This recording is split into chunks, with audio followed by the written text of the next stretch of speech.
하나님께서 여러분들에게 주시는 말씀은 요한복음 4장 16절서부터 30절까지 말씀입니다. 요한복음 4장 16절서부터 30절까지 말씀입니다. 제가 앉아 읽고 여러분들이 앉아 읽고 교독하겠습니다. 이르시되 가서 네 남편을 불러오라.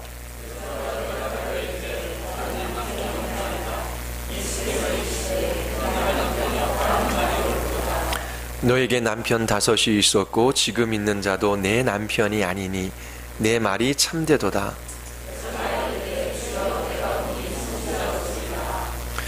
우리 조상들은 이 산에서 예배하였는데 당신들의 말은 예배할 곳이 예루살렘에 있다 하더이다.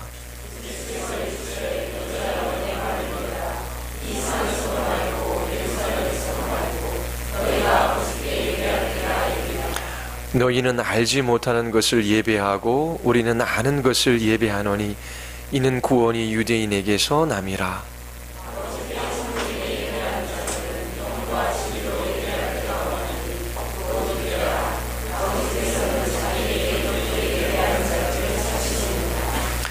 하나님은 영이시니 예배하는 자가 영과 진리로 예배할지라.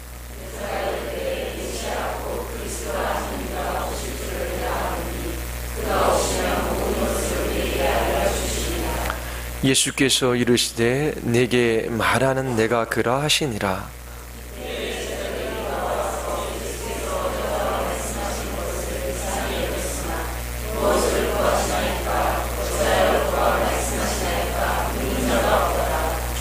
여자가 물동이를 버려두고 동네로 들어가서 사람들에게 이르되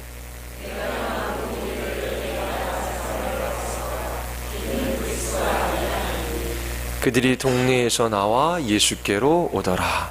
아멘. 우리 말씀 듣기 전에 기도하시겠습니다. 하나님 아버지, 우리 모두 하나님의 말씀 앞에 섭니다.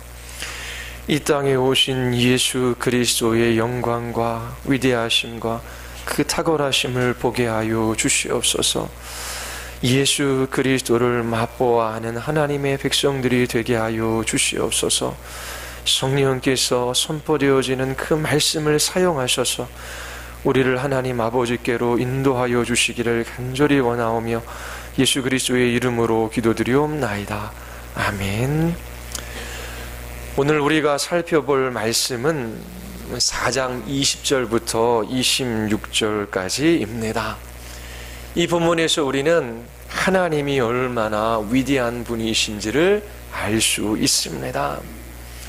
4장 1절부터 15절에 이르기까지 예수님은 이 사마리아 여인에게 자신을 생수로 나타내어 보여주십니다.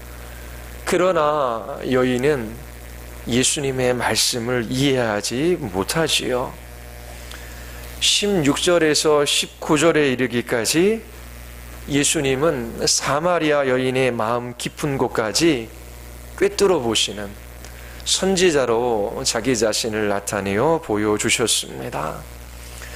예수님께서 이 여인을 포기하지 않으십니다. 끝까지 이 여인을 추적하셔서 여인 자신도 알지 못했던 그 내면의 갈망을 보여주십니다.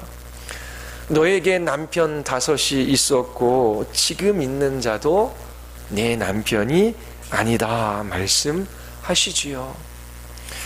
오늘 우리는 참된 예배의 비밀을 풀어주시는 구원자로서 예수님을 봅니다. 그리고 26절에서는 예수님께서 자신을 메시아로 알려주십니다. 20절부터 22절까지의 말씀을 보십시오. 여인은 예수님을 선지자라고 고백했습니다. 그리고 나서 예수님께 예배에 관해서 묻습니다. 여인은 예배의 장소에 관하여 예수님과 이야기하기를 원합니다. 우리 조상들은 이 산에서 예배하였는데 당신들의 말은 예배할 곳이 예루살렘에 있다 하더이다. 예수님은 이 예배에 관해 여인과 기꺼이 이야기하고자 하십니다. 그러나 단순히 장소의 문제에 국한돼서 말씀하시지 않으시지요. 21절에 보면 여자여 내 말을 믿으라. 이 산에서도 말고 예루살렘에서도 말고 너희가 아버지께 예배할 때가 이르리라 말씀하십니다. 예수님은 예배는 장소의 문제가 아니다라고 말씀하십니다. 이 여인은 예배를 드리는 장소를 중요하게 생각합니다.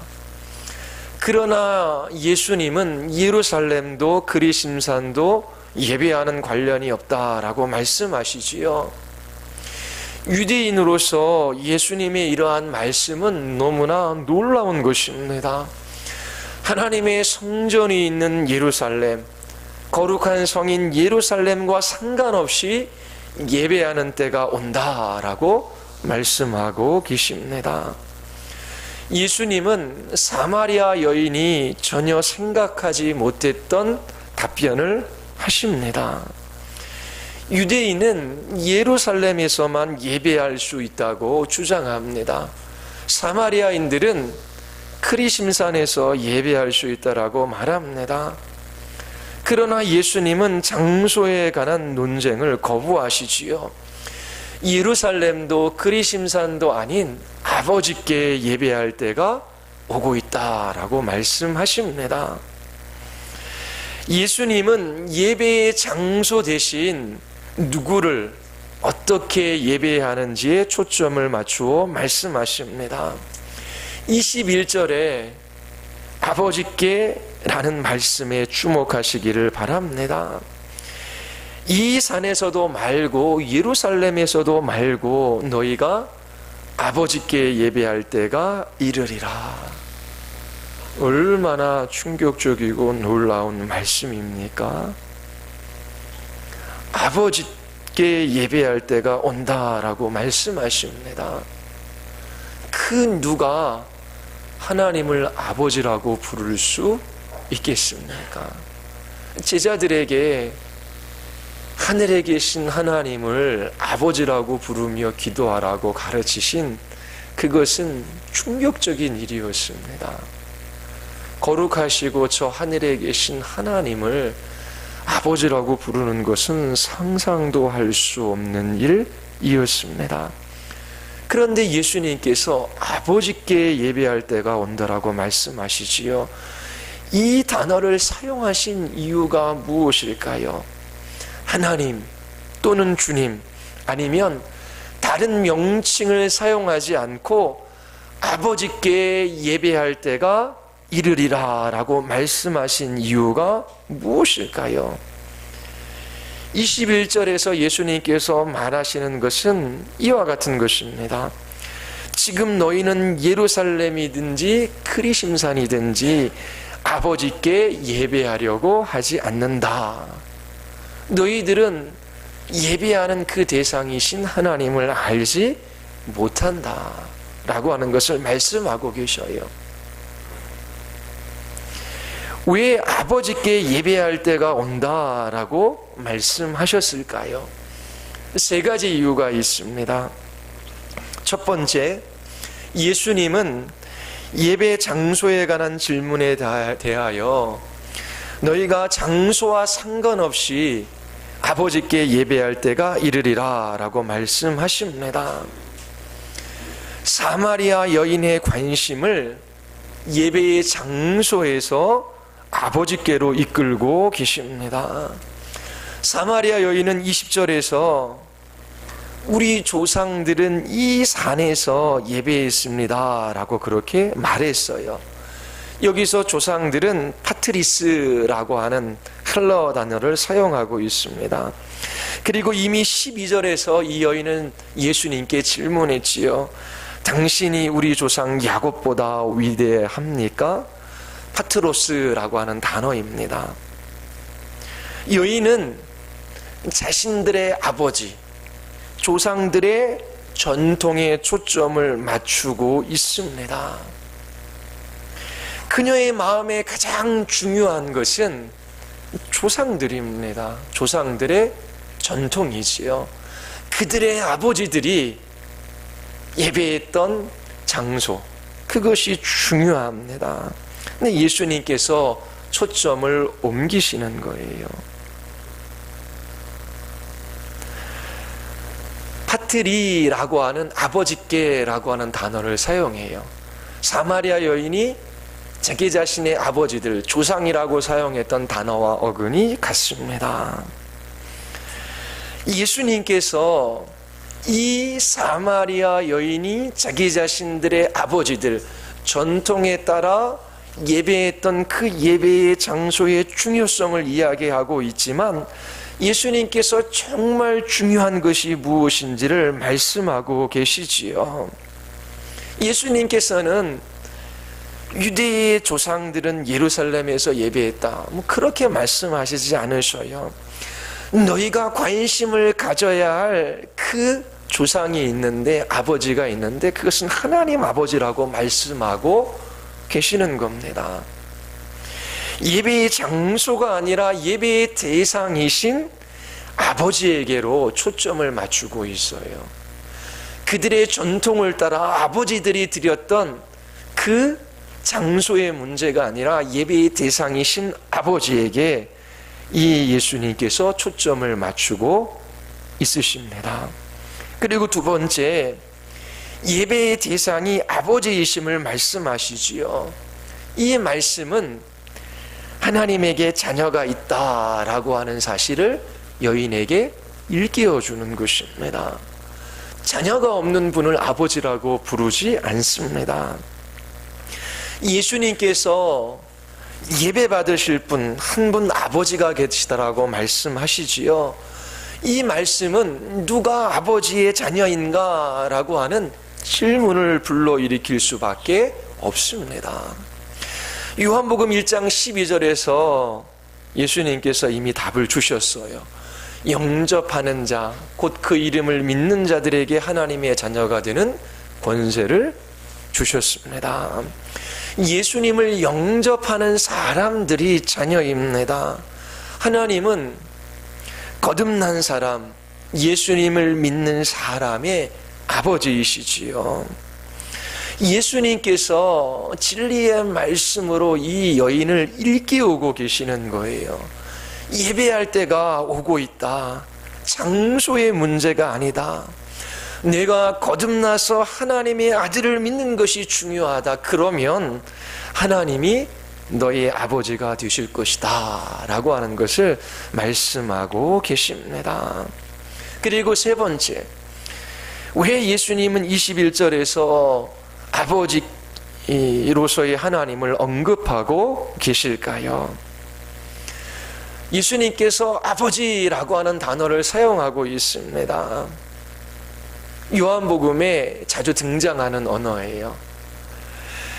이 말씀은 아버지에게 독생자가 계시다라고 하는 것을 우리에게 생각나게 해줍니다. 아버지와 아들이라는 단어가 함께 요한복음에서 사용되어지고 있는 것을 우리는 찾아볼 수 있습니다. 3장 35절에 아버지께서 아들을 사랑하사 만물을 다 그의 손에 주셨습니다. 5장 19절에 아들이 아버지께서 하시는 일을 보지 않고는 아무것도 스스로 할 수 없나니 아버지께서 행하시는 그것을 아들도 그와 같이 행하느니라. 그리고 5장 22절에 아버지께서 아무도 심판하지 아니하시고 심판을 다 아들에게 맡기셨으니, 23절에 아버지를 공경하는 것 같이 아들을 공경하게 하려 하심이라. 아들을 공경하지 아니하는 자는 그를 보내신 아버지도 공경하지 아니하느니라. 5장 26절에 아버지께서 자기 속에 생명이 있음 같이 아들에게도 생명을 주어 그 속에 있게 하셨고, 그리고 14장 13절에 너희가 내 이름으로 무엇을 구하든지 내가 행하리니 이는 아버지로 하여금 아들로 말미암아 영광을 받으시게 하려 함이라. 예배 받으실 한 분, 아버지가 계십니다. 이 여인은 지금 우물가에서 하나님의 아들이신 예수님과 이야기하고 있어요.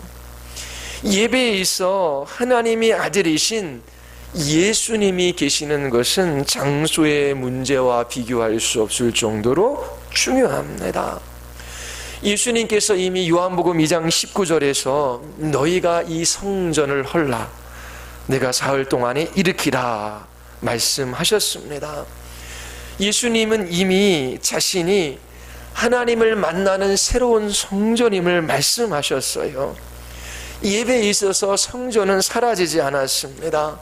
어디에서 예배해야 합니까?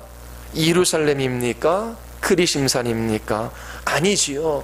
예수님이 성전이십니다. 예수님께서 여인에게 말씀하시지요. 이 산도 예루살렘도 아니다. 예배에 있어서 중요한 것은 장소가 아니라 누구의 문제이다. 예배에 있어서 중요한 것은 아버지와 아들이다 라고 하는 것을 말씀하고 계셔요. 바로 생수이자 선지자이자 구원자이자 메시아이신 이 예수님이 예배에 있어서 중요한 것입니다. 22절도 같은 내용을 다른 방식으로 말하고 있어요. 너희는 알지 못하는 것을 예배하고 우리는 아는 것을 예배하노니 이는 구원이 유대인에게서 남이라. 사마리아인의 문제는 잘못된 장소에서 예배하는 것이 아닙니다. 그들의 문제는 누구를 예배하는지 모른다라고 하는 거예요. 너희 사마리아인들은 알지 못하는 것을 예배하고 우리는 아는 것을 예배한다. 왜냐하면 구원은 유대인에게서 나기 때문이다. 이 구절이 의미하는 것이 무엇일까요?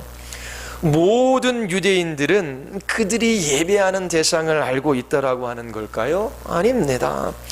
예수께서 요한복음 8장 19절에서 말씀하시지요. 유대인들이 묻습니다. 내 아버지가 어디 있느냐? 예수님께서 말씀하셔요. 너희는 나를 알지 못하고 내 아버지도 알지 못하는도다. 나를 알았더라면 내 아버지도 알았으리라. 유대인들도 하나님을 알지 못합니다. 사마리아인과 같다라고 하는 것이지요. 모든 유대인들이 예배의 대상을 알고 있는 것이 아니에요. 사마리아인들이 알지 못하는 것을 예배하는 것처럼 그들도 그러하다라고 예수님께서 말씀하고 계셔요. 이처럼 사마리아이나 유대인들 중에서도 하나님을 예배한다라고 하지만 예배하는 그 하나님을 알지 못합니다. 그 예배하는 것이 헛되다라고 말씀하시지요. 그들의 예배는 참된 예배가 아닙니다. 22절 하반절에서 예수님께서 말씀하고자 하시는 것이 무엇일까요? 우리는 아는 것을 예배한다. 왜냐하면 구원이 유대에서 나기 때문이다. 유대인들은 구원자가 이 세상에 오실 것을 알고 있었어요. 그것을 자신들의 후손들에게 가르쳤지요. 하나님께서 이 유대인들에게 하나님의 말씀을 맡기셨어요. 오실 구원자 그는 다윗의 아들 곧 메시아로서 주님의 종으로서 오시는 분이십니다. 이 유대인들 중에는 오실 구원자 하나님에 관한 참된 지식이 있기 때문에 하나님을 예배하는 것이 가능했던 것입니다. 4절 말미에서 사마리아 여인은 수가성으로 들어가 말하지요. 그 여자에게 말하되 이제 우리가 믿는 것은 내 말로 인함이 아니니 이는 우리가 서로 친히 듣고 그가 참으로 세상의 구주이신 줄을 알미라. 이 수가성에 있는 사람들이 예수님을 구원자 주님으로 알게 된 것입니다. 사마리아인들이 예배하는 대상을 알지 못해요. 예수님을 구원자요 주님으로 알지 못하는 것입니다. 그런데 유대인들 중에 구원자가 오실 것을 알고 있었고 이 구원자로 말미암아 그들은 예배하는 대상이신 하나님을 알 수 있었던 것입니다. 예수님께서 말씀하시는 의미는 죄인들에게 참된 예배를 가능하게 하는 구원자가 온다라고 하는 말씀입니다. 사마리아 여인과 같은 죄인들은 구원자로 말미암아 하나님을 알고 하나님을 아버지라고 부를 수 있게 되었습니다. 그리고 진리 안에서 하나님을 예배할 수 있게 된 것이지요. 사마리아인들은 구원자를 의지하지 않기 때문에 그들이 예배하는 분을 모르는 것입니다. 구원이 이 세상에 오고 있습니다. 구원자는 유대에 오는 메시아이지요. 사마리아인들은 그것을 믿지 않았습니다. 그러므로 그들의 예배는 참된 예배가 아닙니다. 이것은 오늘날 우리의 상황과도 밀접한 관련을 가지고 있어요. 이슬람교, 힌두교, 불교, 유대교 그리고 여타의 모든 종교와 관련해서 말하는 것이 있습니다. 이 모든 종교는 예수님을 세상에 오신 구원자로 받아들이지 않아요. 예수님이 죄인들을 위하여 십자가에서 죽으시고 부활하심으로 하나님과 인간 사이의 유일한 중보자가 되셨다라고 하는 것을 믿지 않습니다. 참된 종교는 기독교밖에 없습니다. 기독교만이 하나님과 인간 사이의 유일한 중보자이신 예수 그리스도를 믿기 때문에 그래요. 영광스럽고 위대하시며 유일하신 중보자이신 예수님을 의지하지 않는 참된 종교는 있을 수 없어요. 오직 예수님만이 구원자이십니다. 다른 구원의 길이 없어요.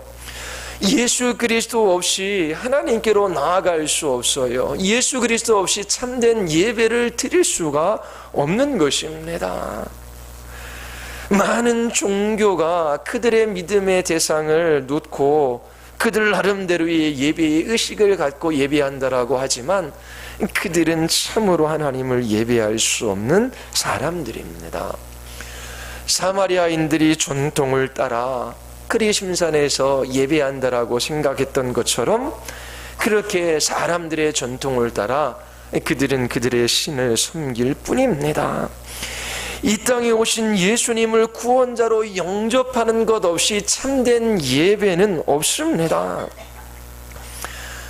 8장 19절에 나를 알지 못하고는 내 아버지도 알지 못하는도다. 나를 알았다면 내 아버지도 알았으리라. 23절에 5장 23절에 아버지를 공경하는 것 같이 아들을 공경하게 하려 하심이라. 아들을 공경하지 않는 자는 그를 보내신 아버지도 공경하지 아니하느니라. 그리고 5장 42절에 다만 하나님을 사랑하는 것이 너희 속에 없음을 알았노라.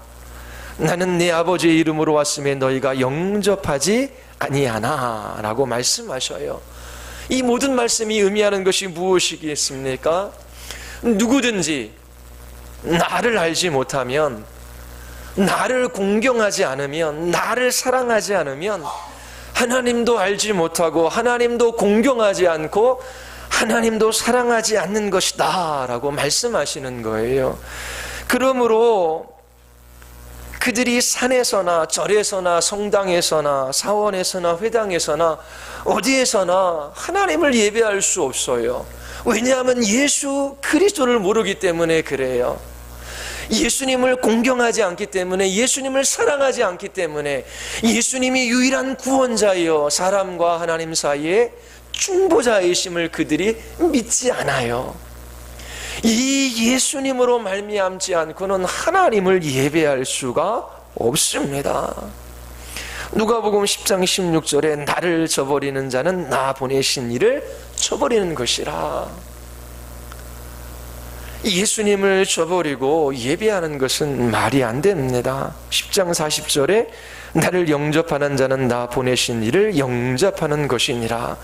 예수님을 영접하지 않고 하나님을 예배하는 것은 말도 안 된다라고 하는 것입니다. 5장 46절에 모세를 믿었다라면 또 나를 믿었으리니 이는 그가 내게 대하여 기록하였음이라. 사마리아인과 유대인과 관련된 구절이지요. 사마리아인들은 모세의 오경만을 받아들였습니다. 이렇게 말씀하시는 거예요. 너희가 나를 거부한다면, 사마리아인과 이 유대인 중에서도 예수님을 거부하는 사람들이 있었지요. 너희가 나를 거부한다면 너희들은 모세도 믿지 않는 것이다.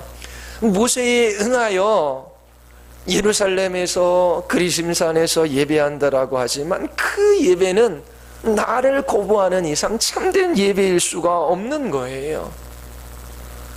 예수 그리스도 그분을 알지 못하면, 그분을 공경하지 않으면, 영접하지 않으면, 사랑하지 않으면 하나님을 알지 못하는 것이고, 공경하지 아니하는 것이고, 사랑하지 않는 것이고, 하나님을 저버리는 것이다 라고 분명히 말씀하고 계십니다.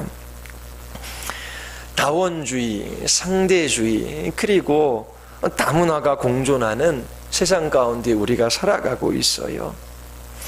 예수님만이 유일한 구원이라고 하는 것, 이것이 성경이 우리에게 가르쳐주는 진리입니다. 예수 그리스도로 말미암지 않고는 하나님께로 나아갈 수가 없어요.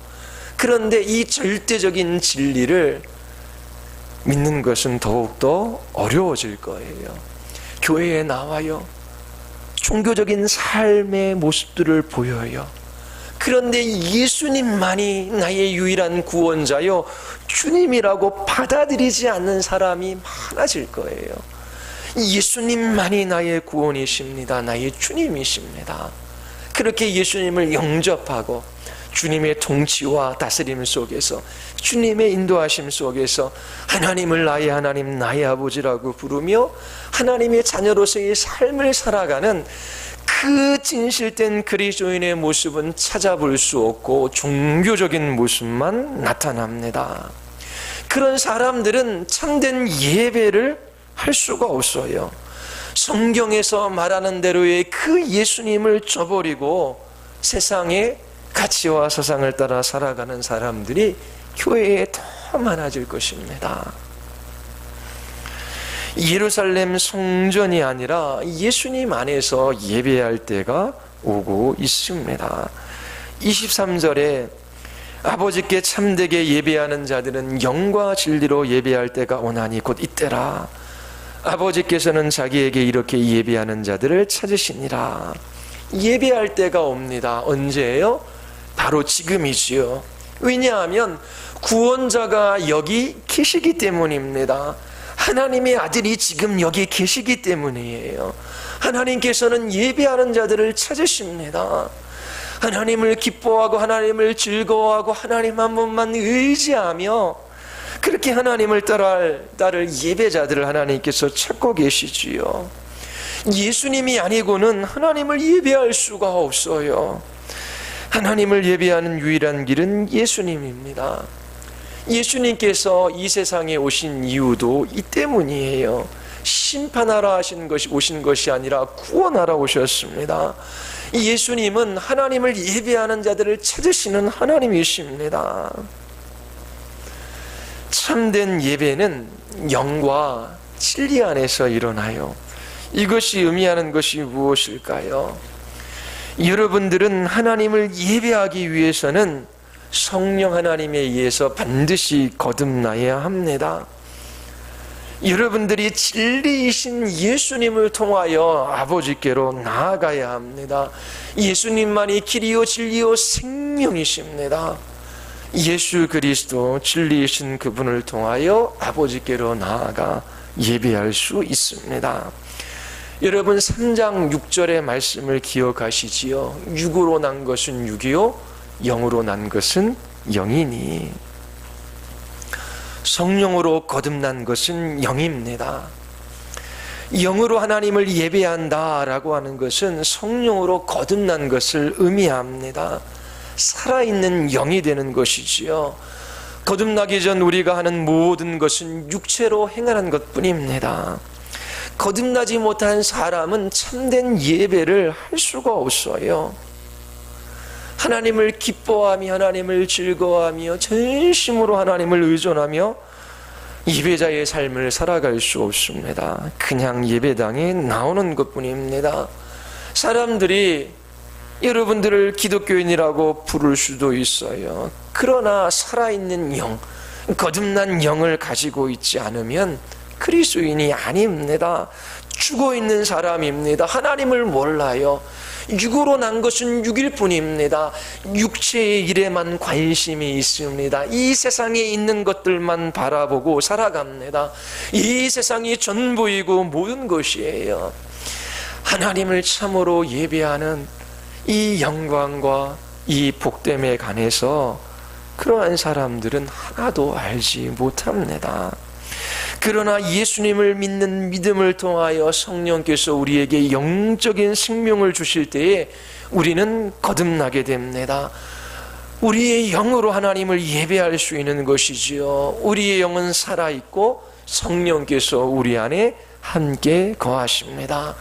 그때 우리는 진리이신 예수님을 보고 그분을 영접하고 그분을 통하여 하나님께 나아가 하나님을 예배할 수 있는 것이지요. 우리는 우리 안에 계신 성령님과 살아있는 영으로 아버지를 예배합니다. 그리고 모든 진리의 총체이신 예수 그리스도, 바로 그 진리로 아버지를 예배하는 것입니다. 4장 25절에 여자가 이르되 메시아 곧 그리스도라고 하는 이가 오실 줄을 내가 아노니 그가 오시면 모든 것을 우리에게 알려주시리이다. 여인이 예수님에게 말하지요. 예수님께서 여인에게 말씀하십니다. 예수께서 이르시되 내가 말하는 내가 그라 하시니라. 예수님께서 여러분들에게도 말씀하셔요. 나는 내가 마실 수 있는 생수이다, 살아있는 물이다 라고 하는 것입니다. 인간이라고 하는 존재는 하나님의 형상과 모양대로 지음받았어요. 여러분, 하나님을 예배하는 예배자의 삶, 전심으로 하나님을 예배하며 하나님 기뻐하며 즐거워하며 그렇게 살아가지 못하면 인간으로서의 삶을 살아갈 수 없어요. 예수 그리스도, 생수이신 예수 그리스도, 그분을 마시는 일, 그분을 맛보아 알지 못하면 여러분들 영혼 깊은 가운데 있는 그 갈증들, 그것을 썩어 없어질 이 땅에 있는 것들로 해결해 보려고 해요. 그런데 전혀 해결되지가 않습니다. 여러분들은 목말라하며 살아갈 수밖에 없어요. 예수님께서 또 말씀하시지요. 나는 너에 관하여 그리고 내가 여전히 무엇을 원하는지 다 알고 있는 선지자이다.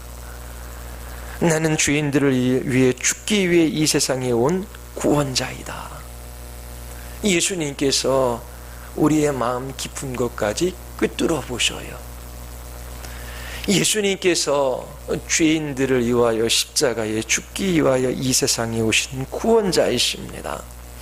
예수 그리스도의 십자가의 죽으심으로 말미암아 우리는 하나님의 자녀가 되고 참으로 하나님을 예배할 수 있는 예배자의 삶을 살아가게 된 거예요. 그 누가 하나님을 아버지라고 부르며 그 누가 하나님을 의지하며 그 하나님을 기뻐하며 즐거워하며 그 주님의 이름을 높이는 삶을 살아갈 수 있습니까?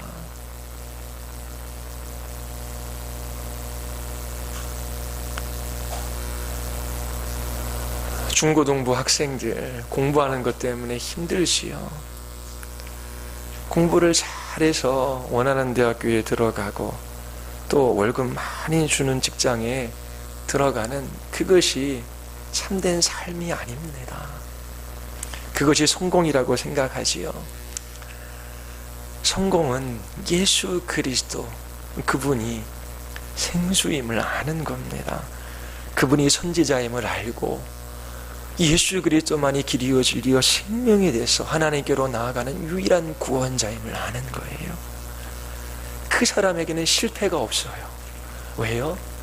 이 세상을 창조하시고 그 모든 것을 통치하고 다스리시는 하나님이 그 사람의 아버지시고 그 사람의 인생의 주인이 되어주셔서 그를 붙드시고 이끄셔서 그 영광의 나라에 이르기까지 함께해 주시기 때문입니다. 내 안에서 그 크신 능력으로 역사하시는 주님, 그 아들을 십자가에 내어주기까지 나를 사랑하셔서 주의 자녀 삼아주신 그 하나님이 나의 아버지신 것을 알고 그 사랑에 매여 넉넉히 이 세상을 이기는 삶을 살아갈 수 있어요. 많은 것을 가진 것과 갖지 못한 것, 많이 배운 것과 못 배운 것, 건강한 것과 그렇지 못한 것, 그 모든 세상 사람들의 비교에 자유하며 주신 그 삶의 목적과 의미와 가치를 알고 주신 그 하루의 삶 가운데 복된 삶을 살아갈 수 있습니다.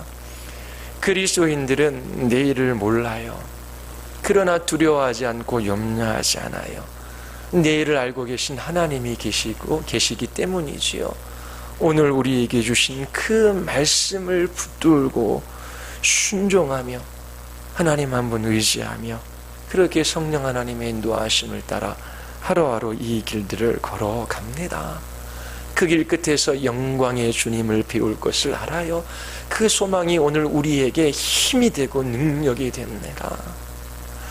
여러분 어디로 가는지도 알지 못하는 인생의 길들을 계속 걸어가시겠습니까? 그 길 끝에서 여러분들은 누구를 만납니까? 어떻게 됩니까? 예수님께서 당신 자신을 생수요, 선지자요, 구원자요, 메시아로 알려주고 계셔요. 예수님을 알지 못하면, 그를 영접하지 아니하면 하나님을 알지 못하고 하나님을 저버리는 것입니다. 여러분들이 이 예수 그리스도를 나의 구원자여 주님으로 영접하고 하나님을 나의 아버지라고 부르는 그런 하나님의 자녀로서 아버지를 예배하는 예배자의 이 영광스러운 삶을 살아갈 수 있게 되기를 바랍니다. 우리 같이 한번 우리 기도하시겠습니다. 많은 종교가 있어요. 그리고 돈을 의지하고 살아가는 사람도 있습니다. 반드시 실패하고 망합니다. 이 세상에 썩고 변하고 사라지고 없어지는 것이 하나님을 대신할 수 없어요. 여러분 하나님 알고 싶지요? 만나고 싶지요? 예수 그리스도 그분을 바라보십시오. 이 땅에 오신 예수님 그분을 믿으십시오. 하나님을 알 수 있는 유일한 길입니다. 우리 이 시간 같이 한번 기도합시다. 하나님, 예수님을 나의 구주, 나의 주님으로 영접합니다. 하나님을 나의 아버지로 예배하는 주의 자녀의 삶을 살아가게 하여 주시옵소서. 이 진리의 말씀 우리의 마음 깊은 가운데 허락하여 주시고 이 진리로 이 복음으로 기뻐하며 자유하며 능력 있는 그리스도인의 삶을 살아가게 하여 주시옵소서. 우리 같이 한번 우리 하나님 앞에 우리 기도하시겠습니다.